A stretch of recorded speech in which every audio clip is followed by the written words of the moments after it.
Yeah. Hare Krishna. Hare Krishna.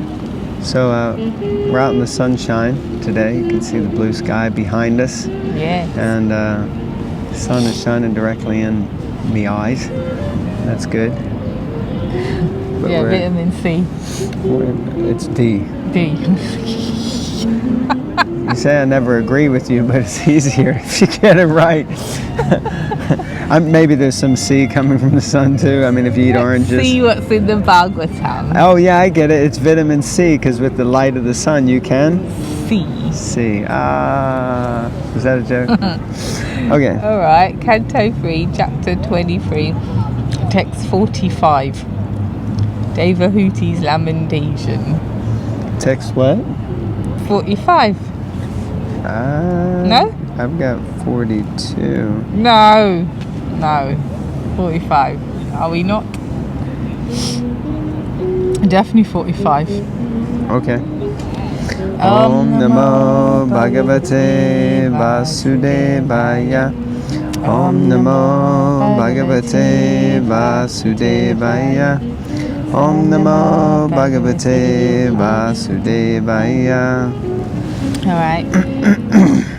Text 45. In that aerial mansion, Devahuti, in the company of her handsome husband, situated on an excellent bed that increased sexual desires, could not realize how much time was passing. Purport. Sex indulgence is so enjoyable for materialistic people that when they engage in such activities, they forget how time is passing. Saint Cardama and Devahuti in their sex indulgence also forgot how time was passing by. Saint Cardama. It's interesting though, he's using the term saint here. But at the same time he's forgetting how time is passing while engaging in sex life, you know, so it seems like a contradiction, you know, but it's evidently not a contradiction. So, and why is that? Because Prabhupada says that all contradictions are resolved in Krishna. So when we involve Krishna in the picture, the contradictions become resolved. Like that. Carry on.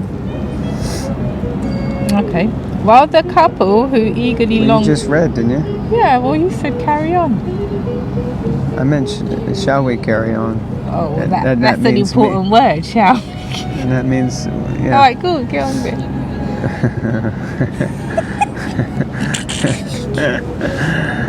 It's one of those days, I think. Well, the couple who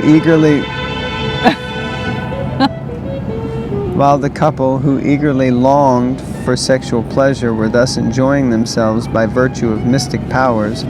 100 autumns passed like a brief span of time. 47. The powerful Kardama Muni was the knower of everyone's heart, and he could grant whatever one desired. Knowing the spiritual soul, he regarded her as half of his body. Dividing himself into 9 forms, he impregnated Devahuti with 9 discharges of semen. Purport. Since Kardama Muni could understand that Devahuti wanted many children, at the first chance he begot 9 children at one time. He is described here as Vibhu, the most powerful master. By his yogic power, he could at once produce 9 daughters in the womb of Devahuti. Well, that's pretty powerful. Yeah, 9 kids. I mean, the science behind that is a little interesting. We need to figure out, because just because he discharged semen 9 times, but that would mean she would have to have produced 9 eggs, and then I guess they're all going to be born at the same time, and carrying 9 children. I mean, carrying 1 is intense, 2 is more intense, 3, whew, when you get up to 4 and 5, that's like crowded house program right there, you know.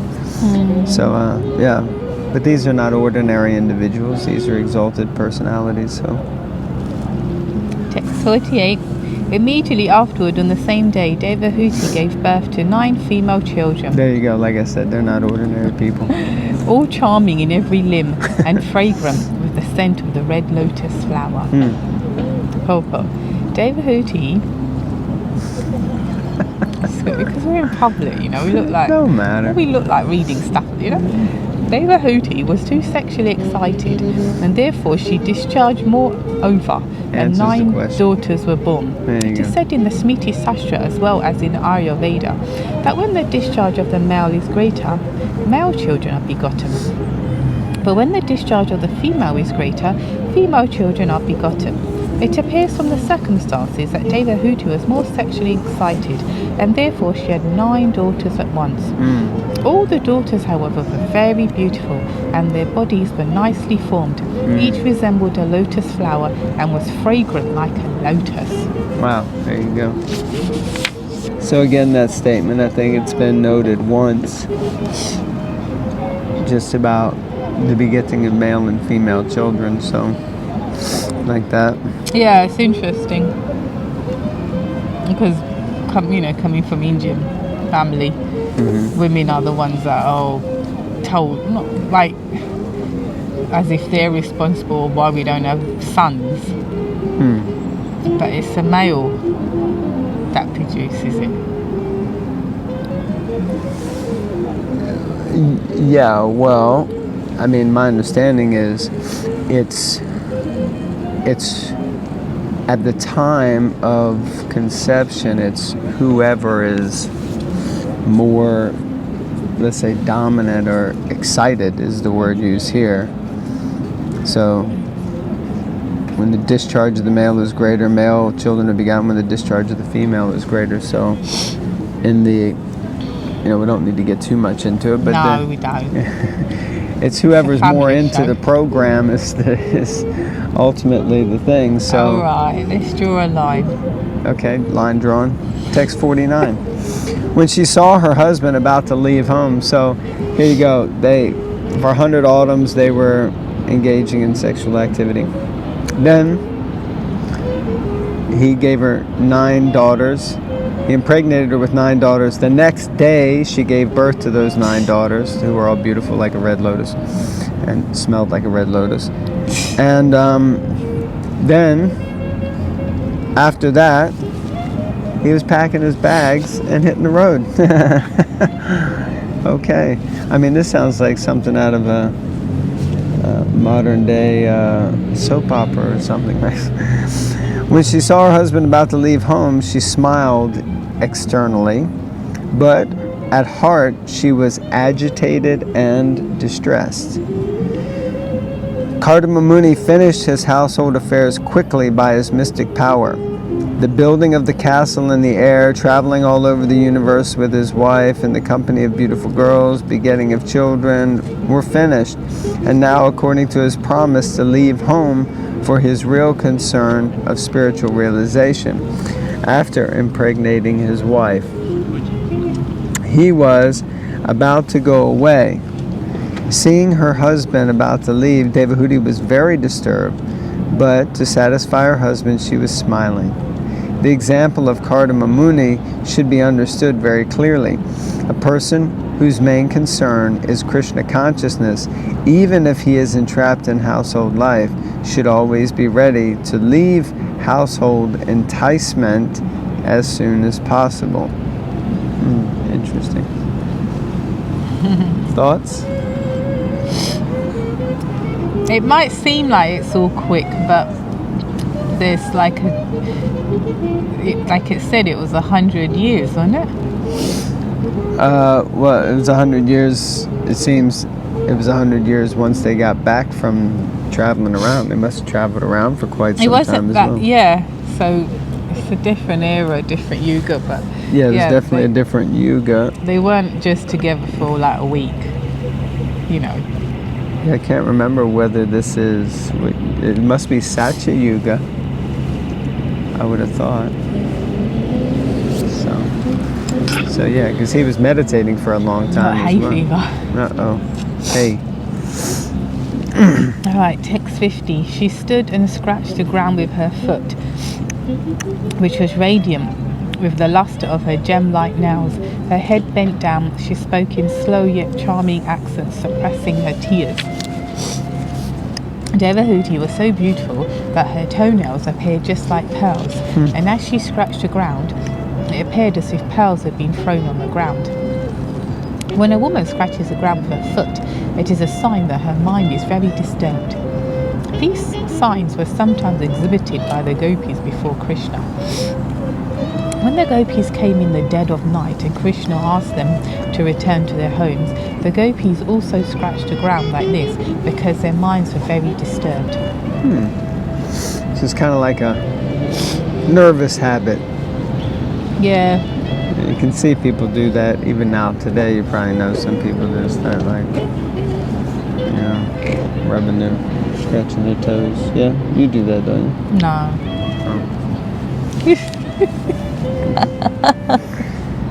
Text 51. Sri Devahuti said, "My Lord, you have fulfilled all the promises you gave me. Yet, because I am your surrendered soul, you should give me fearlessness too." Purport.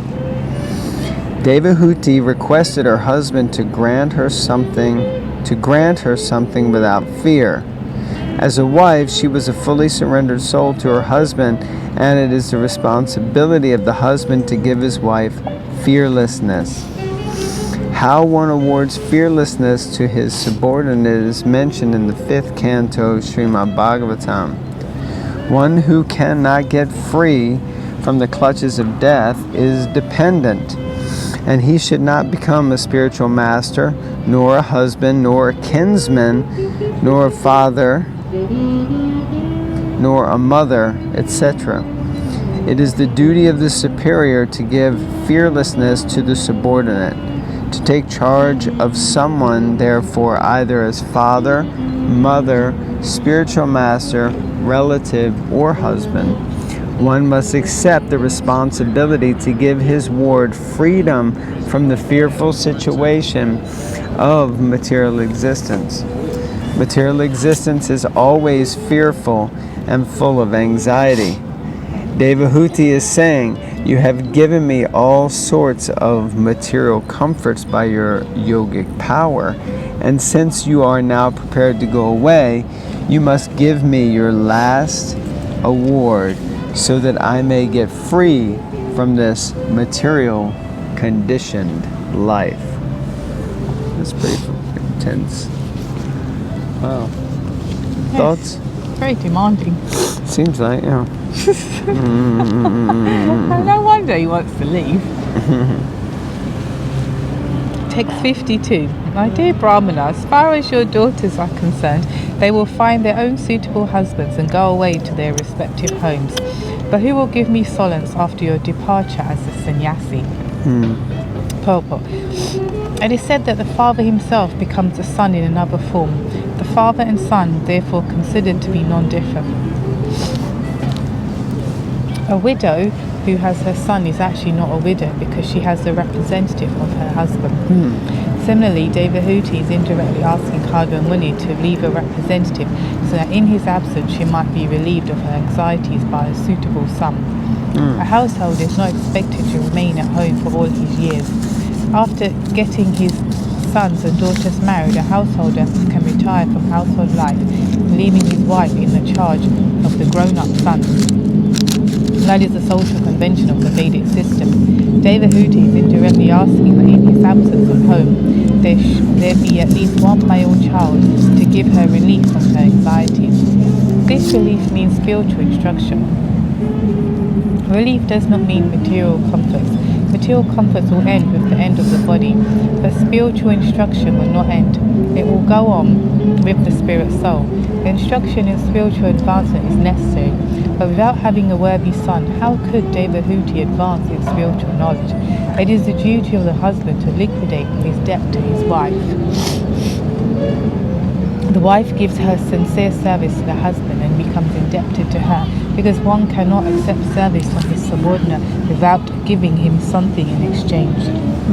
The spiritual master cannot accept service from a disciple without awarding him spiritual instruction. That is a reciprocation of love and duty. Thus, Devahuti reminds her husband Kaiba Muni that she has rendered him faithful service, even considering the situation on the basis of liquidating his debt toward his wife. He must give a male child before he leaves. Indirectly, Devahuti requests her husband to remain at home a few days more, or at least until a male child is born. So she wants a son. Yeah.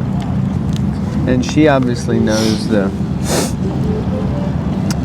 rule of the program. He's planning to go, and she's going to be alone, so she wants a son. So, yeah, I like that. Should we stop here? Okay.